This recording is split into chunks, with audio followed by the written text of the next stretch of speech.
My name is Andrew Mossop, and my company name is Premier Media Pros. And I'm glad to be here, man.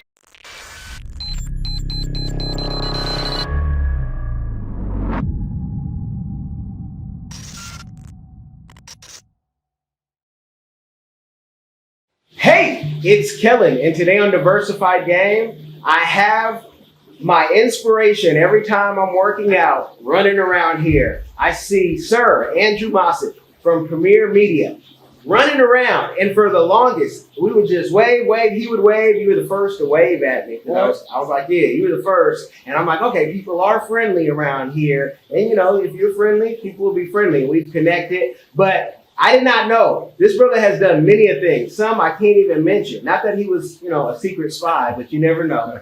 But he was a firefighter, but he's also into the entertainment industry, and he's going to give us the game. So I appreciate you being on here. Thank you. Definitely. Thank you for having me, man. So where do you want to start? Where do you want me to start at? I want you to let the people know, how do you go from, school, firefighting, to getting into entertainment and doing the things that you have done in entertainment? Okay. Like how? Okay, so the history is I started off in music, to be honest with you, producing hip hop. Had a little bit of success. I was able to get on this project called The Show from Def Jam way back in the day. I was one of the producers on this one song, and that album went triple platinum. And as I think and thought that everything was going to go well, as you all know, the entertainment industry is like a roller coaster, man, and it's mostly down. It's not always up. So reality kicked in, and I needed a steady income flow.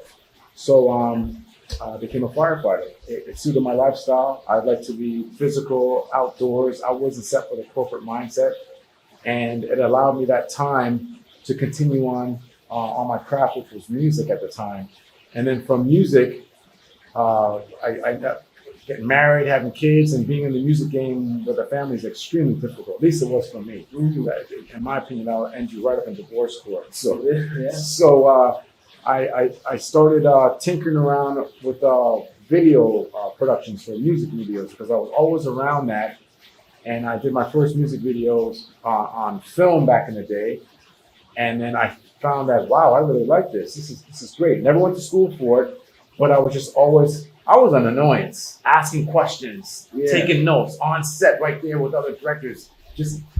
I was getting in the way at times, but I was absorbing this, and it didn't feel like work. It felt like I was passionate about it. And I then started learning more and more and more. But this one individual, I remember he told me one time, he's a producer, I'm not going to blast him, but he told me, I went to school and you'll never make it in this game. And him telling me never, I was like, what? Okay, I'm going to really, really delve into this.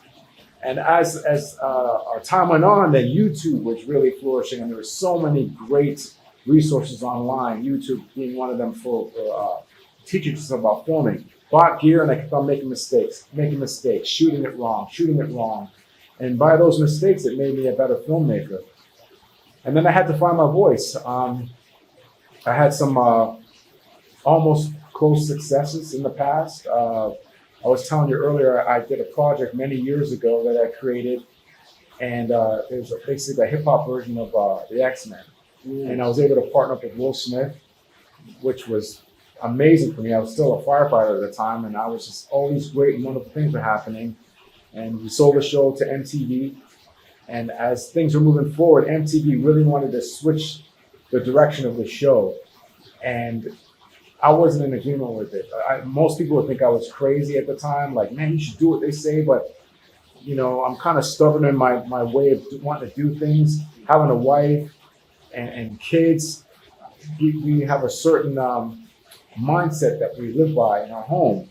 And if I would have done the things that the network wanted to do, it would go against everything that I was preaching in my home. I would have been a hypocrite. And having daughters, as you know, you got to set a certain tone. So unfortunately, I wasn't in line with where they wanted to go with the project. So the project ended up dying.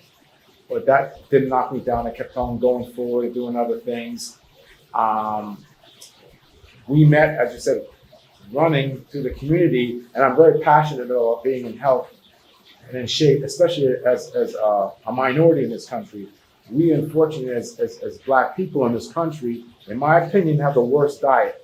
When I get around brothers my age, I'm 55 years old, most of them look like they're in the third trimester. You know what I'm saying? Yeah. Eating wrong, a ton of medication. I don't want to be in that movie. I don't want to have nothing to do with it. So I choose to live a certain lifestyle. So I walk it, I preach it. And this project that you saw, Blah Blah Fish, that we have coming out, it comes out this month, August 31st on all platforms. It's really based upon a healthy lifestyle. And what does that mean, right? That means food choices, exercising.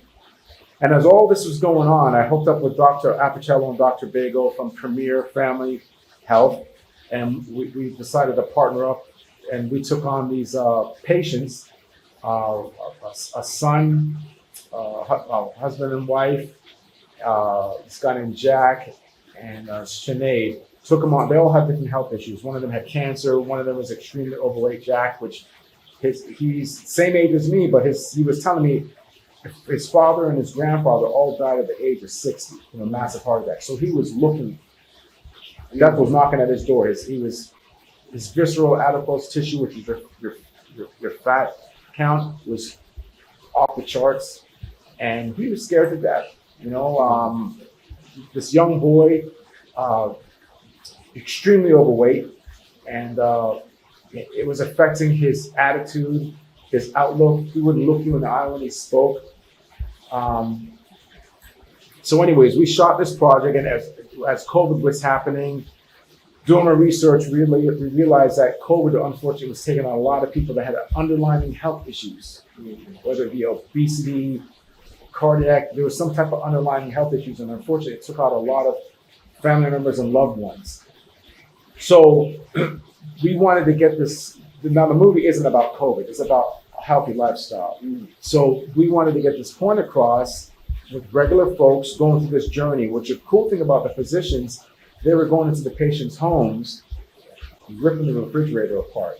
I mean, taking out all the junk, and you'd be surprised how toxic our refrigerators and our pantries are. If you read the labels on these food groups and you see these long words, don't eat it. Yeah. It's man-made and it's not good for you. Yeah. You may think I'm a conspiracy theorist, but I believe we are here. So yeah, you're I believe that they put these toxins and poisons into foods and in vaccines and everything else. I believe they do that in order for you to get sick, so that you're now dependent upon them by going into the healthcare system. Now you're on a whole collection of medications. Hopefully you get cancer, and now that's making them a gang of money, and it's just a money chain. How is it that you can go into the hood, right? Go into a food store, and the apple or the banana costs more than junk food? Yeah, that doesn't make any sense to me. Do you know why that is? Or how that is? Because it's not even just the hood. You can go across the street to Whole Foods or Trader Joe's, and you can get a more expensive apple, or you can go to the McDonald's right next door and get a burger or two for a lot cheaper. So for me, I think it's planned as well. So we're like-minded. But do you know, like, when did that start? Oh, this has been going on right after the Industrial Revolution, I believe. It was like, okay, pushing meat products, meat. And listen, I believe in moderation. I'm not going to knock the meat industry, but on a personal note, me cutting out meat, drastic lifestyle change. I feel better. My thought processes, everything else. And again, I don't want to be part of that medication club, but I feel that it happened years ago. I think the powers that be planned this whole thing. Is, you know what? We can make a gang of money from this. Get people hooked. Brainwash them into eating this garbage food. You look at the Aborigines in Australia. I was watching this documentary, and they showed like their forefathers all shredded with abs and everything else. Now they're the fat boys. Yeah. They're huge because and they're eating like processed food, like cereal for breakfast, lunch, dinner. Brainwashed because our media are pushing them. This is good for you. This is good for you. And unfortunately, they're at a health deficit right now. And that's happening here in this country. I think it comes down to convenience. If it's hot and sexy, and now I'm going to say something really controversial, and people can be mad at me. People are so okay with that's all right, that's all right. You could be a big, huge slob. That's okay. You look good. No, you may think you physically look good, but what's going on the inside of you? Yeah. Are you going to live to the age of 70, 80? Probably not. You're going to drop dead of some type of massive health issue because you're a walking toxic mess. You got to clean yourself out. Not to say that you can't be big, but a lot of those individuals, unfortunately, are making constant bad. I sit there and watch, but you look at the grocery stores on the cars, Yeah. and they got to fill up with a Diet Coke. Yeah. Like, really? Well, so, okay, convenience. That is America in a box. Everything is convenient. Wi-Fi is everywhere. But for those who want to say, show me the way, will your film show them what they need? Because some people even have at 38, I've heard people having like a age management doctor. And I'm like, here I'm at 40, like, should I get an age management doctor? You know, what are the steps? Because people, it's easy to say, okay, have all your meals prepped.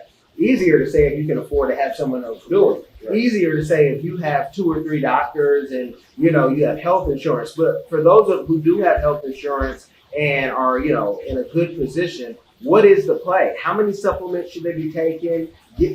Where do we get that playlist? So that could be a long, depth bunch of information. I will tell you this. This is what I go by. If your personal physician is overweight, don't listen to him. Okay. That's my thing. You talk the talk, walk the walk, you've got my attention. If you were to go to the gym right now and get a trainer, would you go with a guy that's eating a Krispy Kreme donut that's overweight? No. Or would you go with the male or female that's in shape? Yeah. So my opinion on my particular block, there's a few physicians, they're all overweight. And they come to me going, Andrew, what do I need to do? I'm like, you're the doctor. Yeah. But unfortunately, they don't know. Mm-hmm. Their nutrition training is this much when they get their when they get their MD license. So they know this much. So to answer your question, what the blah blah fish does, let me explain the name before I get into that. Blah blah fish, that wasn't the original name. I come to find that it was going to be that name in interviewing James, a young boy, because that's was the nickname that his friends called him. It's the ugliest, fattest fish in the world. Mm-hmm. And that was the name that his friends would call him, which was horrible. It affected everything about this kid. He had an attitude problem, he was overweight.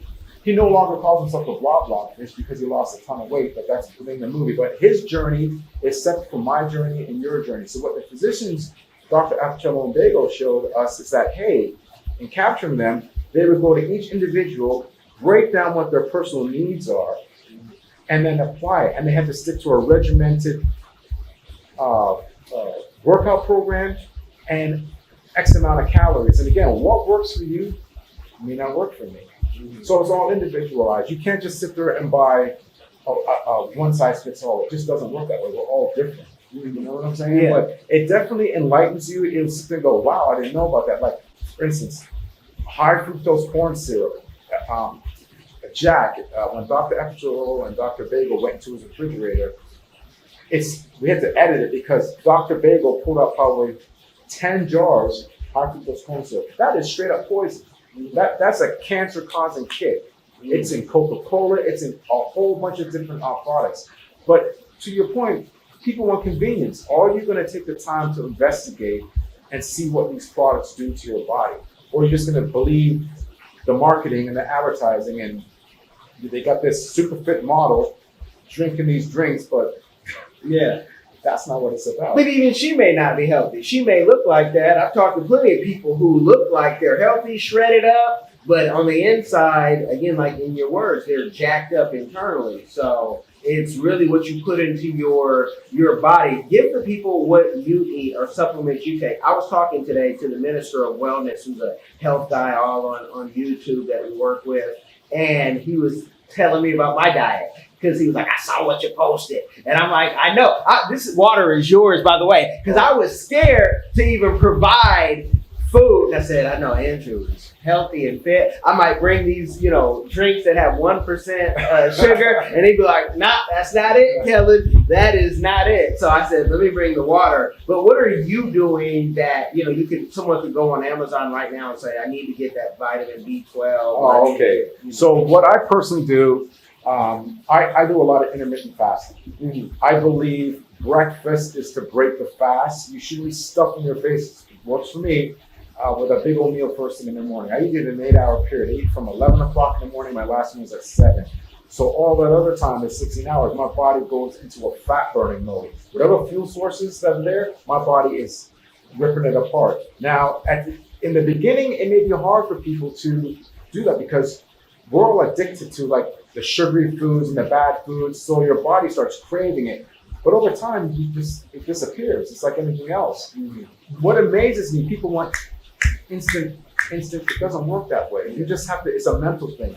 But along with making better food choices, like I do cheat days. I'm not gonna lie. I'll get pizza every once in a while. As a matter of fact, last night I had this big old crazy donut that my daughter dropped off and her boyfriend dropped off last night from Jupiter Donuts. Insane. But I knew today that I was gonna run 6 miles this morning. Mm-hmm. So I was like, okay, I'll bust this out, and I did the 6 miles this morning. Yeah. So there's a balance. Yeah. So, but other than that, a lot of vegetables. Good proteins. I tend to stay away from red meats. That's just a personal choice. But then to your point earlier, you could see someone that's shredded that eats a ton of meat. Mm-hmm. I want to see that guy when he becomes my age. Mm-hmm. What's going on in his system on the inside? How is he or she feeling? Yeah. So when you get to my age, not that I'm the oldest guy on the block, my metabolism is slower.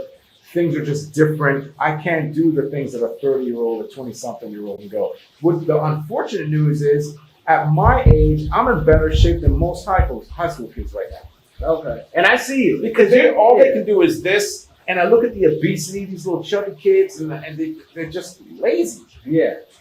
And you're not just running. I mean, you're doing jumping jacks, you're doing push-ups. I mean, it's inspiring where you say, man, if I was going to take a day off, I can't because I got to come back if I want to get to that age. And I'm just right around the corner, and down the street, but I have to do this.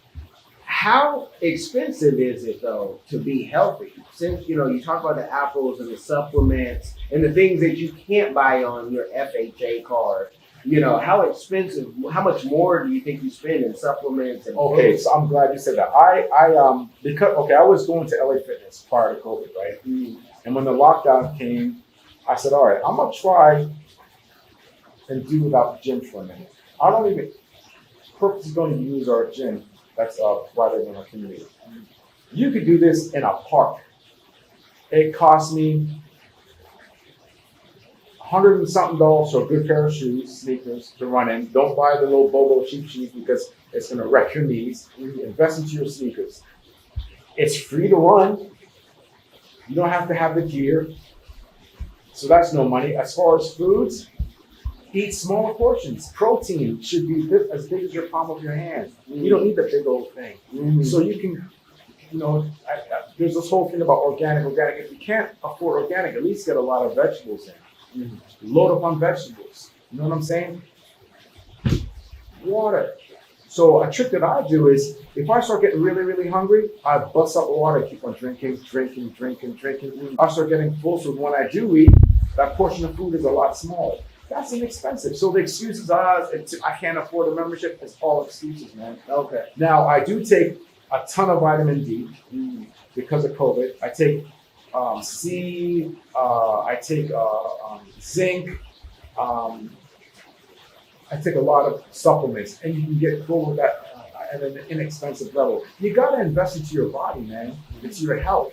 Yeah. So it's a choice. Am I going to go ahead and blow money on cake and junk food or drinks, beer, and alcohol, whatever? I'm not knocking that stuff because every once in a while I'll drink a beer here and there, but I don't indulge in it. Okay. Because there's a trade-off. Yeah. Now I can't drink the way I used to, man. If I sit there and have a couple of drinks, I get a hangover. Yeah. And it wrecks me. So I gotta back off on all that. I don't smoke. Yeah. That's a good sign though. If you're like, okay, I'm done. I'm a cheap bait. Yeah. Yeah. No, that is a beautiful thing. If you guys see it raining here, if you see us run, in case nice breeze. Yeah. Now, with the music industry or the entertainment industry, it's never been a blessed, holy industry. Having a family, it's frowned upon. And having the same wife, people probably look at you like an alien, like, why? At this age, you're supposed to have a midlife crisis and be wilding out. how have you kept yourself grounded in this industry?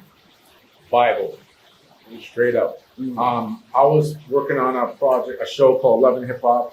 A dear friend of ours, Mona Scott Young, she created that years ago. Actually, she was a partner of mine on that deal when we got it with Will Smith. So I worked on one season.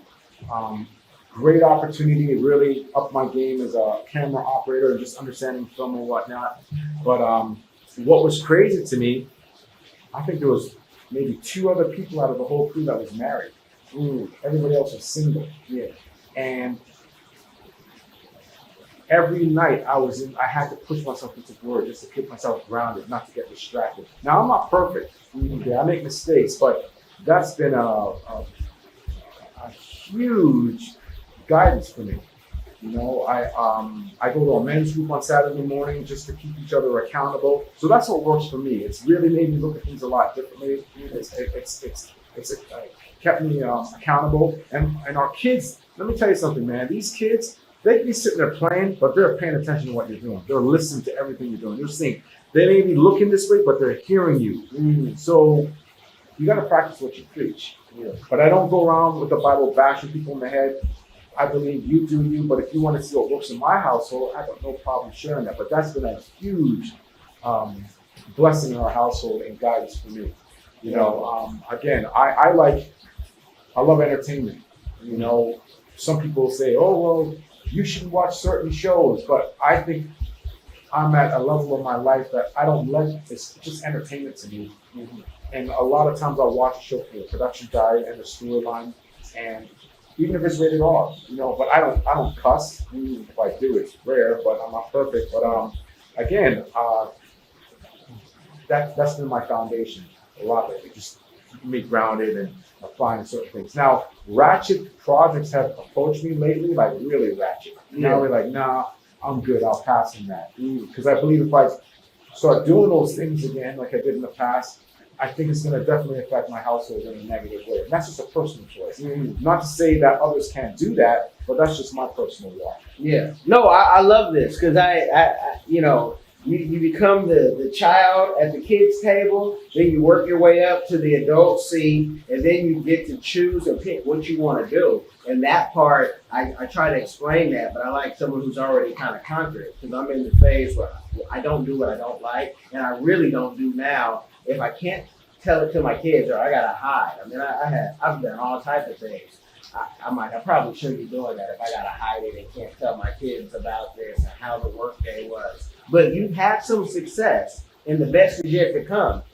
What is a community give back that you're doing or that you want to do? Because with entertainment and it being so shallow, we have to do something to give back. And I haven't found a person who's not. So, well, what I'm personally trying to do is, like for instance, this one project. It is a documentary, and it's an educational piece and it's entertaining.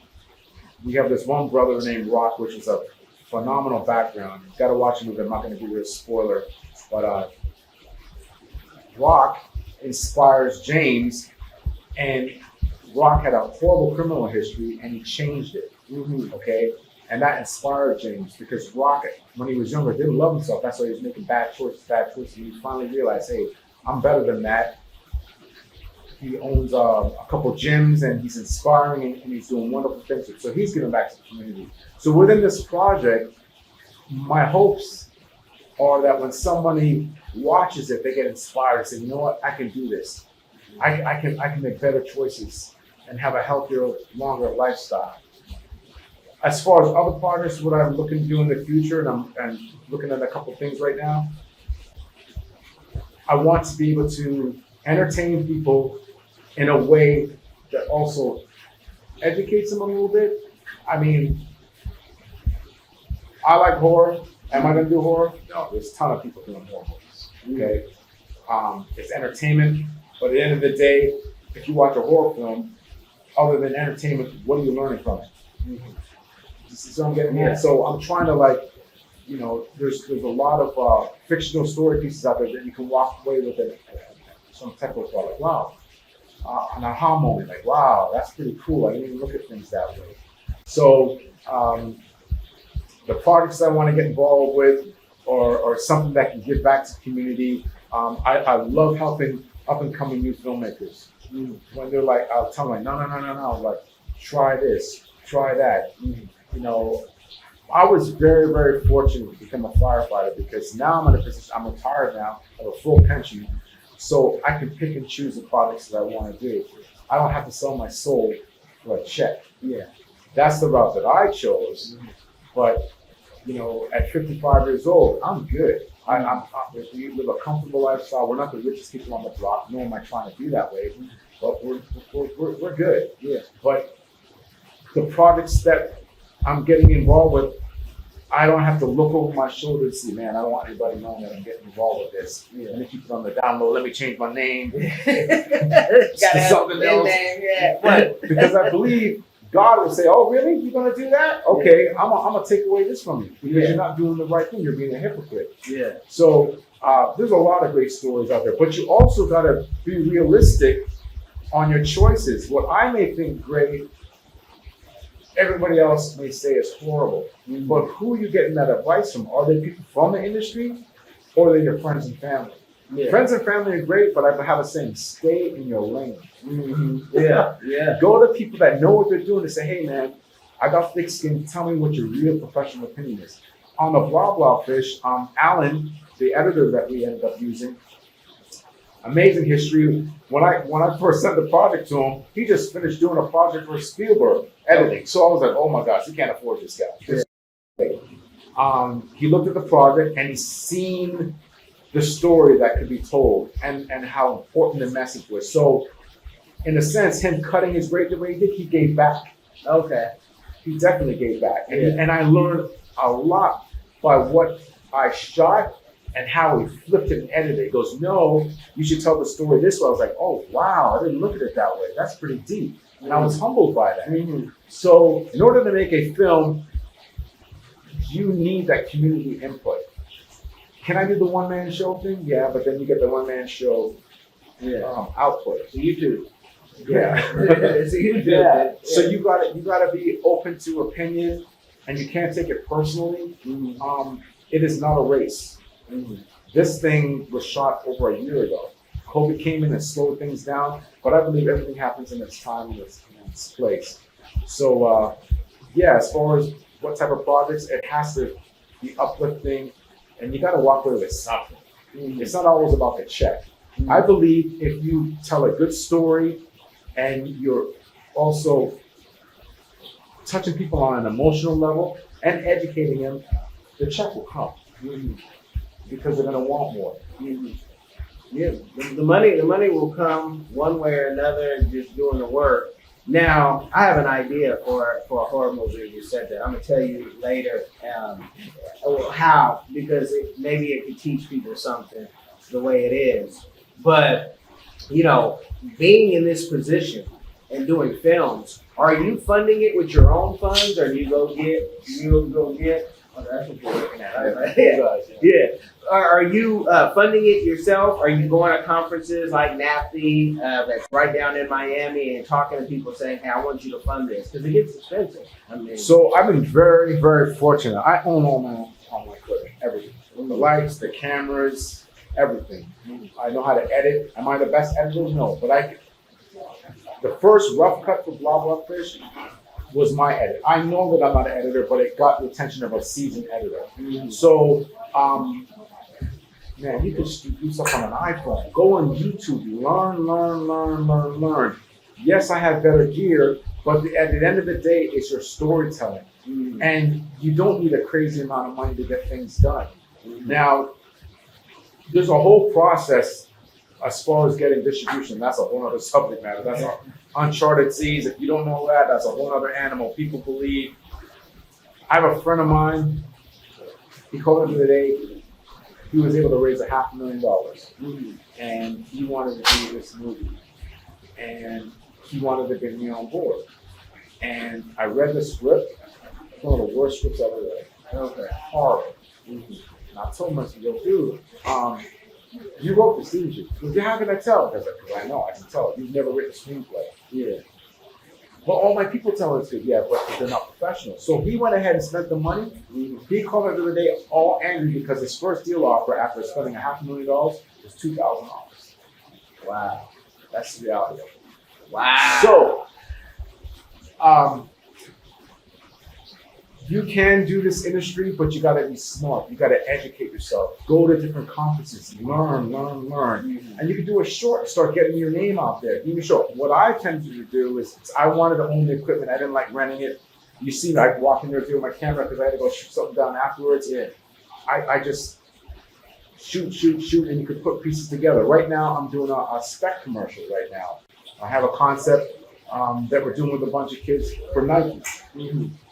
Will it get picked up? I don't know. But conceptually, myself and other professionals in the industry think it's a good idea. So we're gonna, roll the dice and see what happens with that. Cost-wise, it's gonna cost me to rent a studio for the day a few $100s. Okay. And feed the kids some pizza. Yeah. Come on, man. Yeah. You know what I'm saying? Yeah. But the time was spent on learning how to edit, learning how to shoot. YouTube is a huge resource, man. There's other classes you can go. You can join master class. There's tons of classes you can take on that. There's different books you can read, audio books. If you really want this, I would say educate yourself. Yeah. Get this right before you start spending all the money. Yeah. Once you get this right, you're gonna look at things differently. Yeah.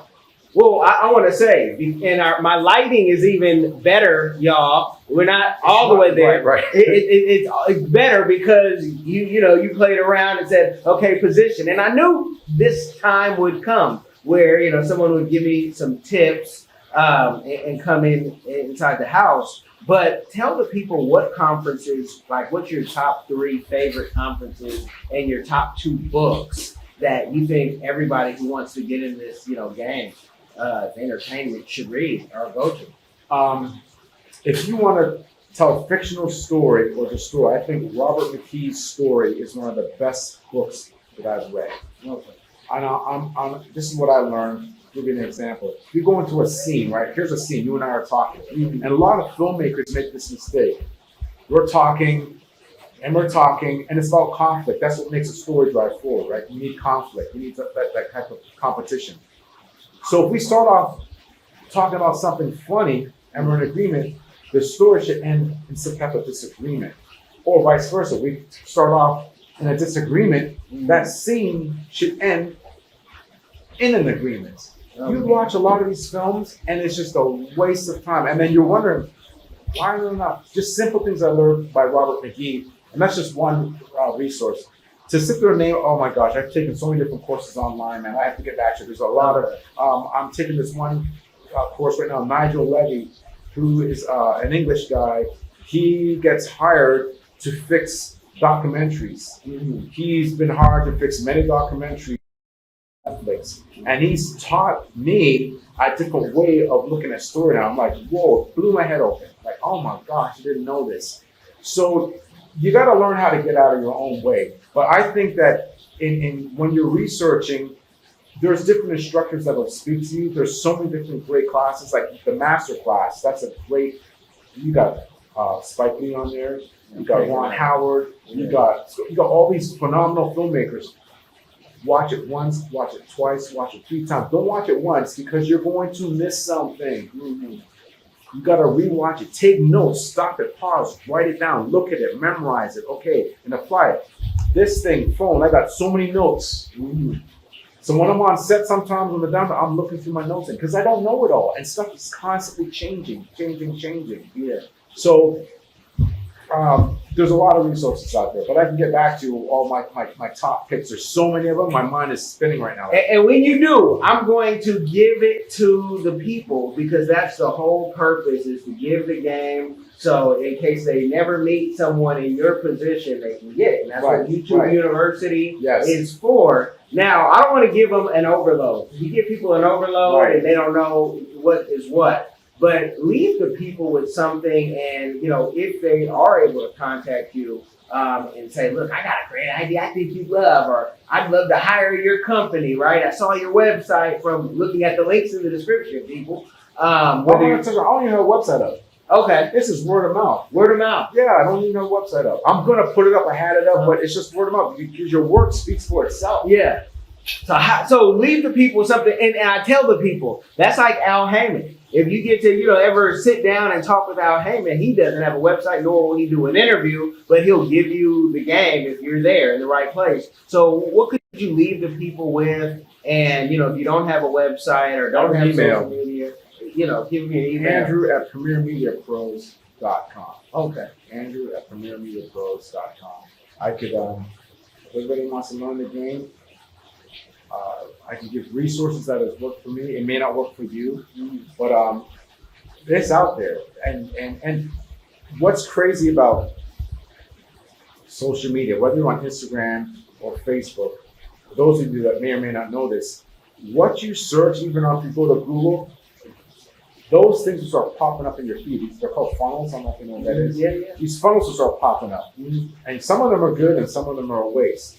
But you click on them, and if that particular course or product speaks to you, then that may be something for you. There are some courses on there that are too elementary for me. I already know that. But for someone that's getting into the game, and Udemy, that's another website. Man, this course is on there for $15. Yeah. $25. Yeah. Teachable. All that. Yeah. So what is your excuse before you go out there trying to get an investor and everything else? Get on that iPhone. Start shooting something. Start to prove somebody that you can storytell. Getting back to my project that I did called The Cycle with Will Smith. I did a 1.5-minute trailer. I hired animators out of my pocket. I told them what my storyline was. It wasn't that expensive, and we shot something. And I went to this thing called Comic-Con back in the day, and I'm walking around my laptop, clueless, showing people. Yeah. Next thing you know, I'm getting deal offers. Yeah. I'm like, what? I just wanted to get input. And I got CAA all these people were reaching out to me. Distribution, I was like, whoa. And then CAA lined me up with Will Smith. Okay. And then we partnered up. Took the initiative. I learned though. I asked questions and learned, and I didn't want to hear the noise. And to go ahead and try to prove to an investor to invest into me when I have no track record. So from there, I just kept on doing another project and another project. So when you're sitting around doing nothing, this can work. Yeah. You can shoot something. There's all kind of, I can tell you other editing programs you can download on your phone. You can chop stuff up. There's storyboard programs that you can download. There's all kinds of stuff that is out there that is inexpensive that can get you a point from idea to conceptualize to showing it to somebody. People don't want to hear you talk. Just show it. Say, this is what I did. And you play it, and the rest should speak for itself. With that, y'all, that's game over. If you don't do anything else, share the game whether you are listening or those of you on YouTube who are watching. I've noticed we're getting more and more subscribers. I thank y'all for that, and I thank you for coming on. Most definitely. Y'all be blessed. Are you tired of the violence, tired of the injustice, police brutality, rampant discrimination, lack of gun control in this failed biased socioeconomic experiment called America? Or maybe you need a break from the relentless grind and want to regain control of your destiny, your wealth, your health, and your purpose. Diversifiedgame.com has the right course for you. Prepare for my first trip to Africa. Looking to reconnect with your roots, start a new business, or just a fresh start. Africa, aka the motherland, is waiting. Don't let the Chinese and the Mzungus have the fun and also take over the motherland. From Cairo to Mombasa, from Dakar to Cape Town, Africa has something for everyone, from business opportunities to the most amazing people, safety, leisure, and landscapes. The opportunities abound. It is time for the diaspora to reconnect with their roots. Time to reconnect with the birthplace of humanity. Africa is the last frontier. Get your head in the game and reclaim your legacy. The writing is on the wall. Babylon is falling. Give up the stress, grind, and violence inflicted on our people on this continent and prepare for a journey of restoration and joy by connecting with the land of your ancestors. Check out our new course and kick off your adventure at diversifiedgame.com.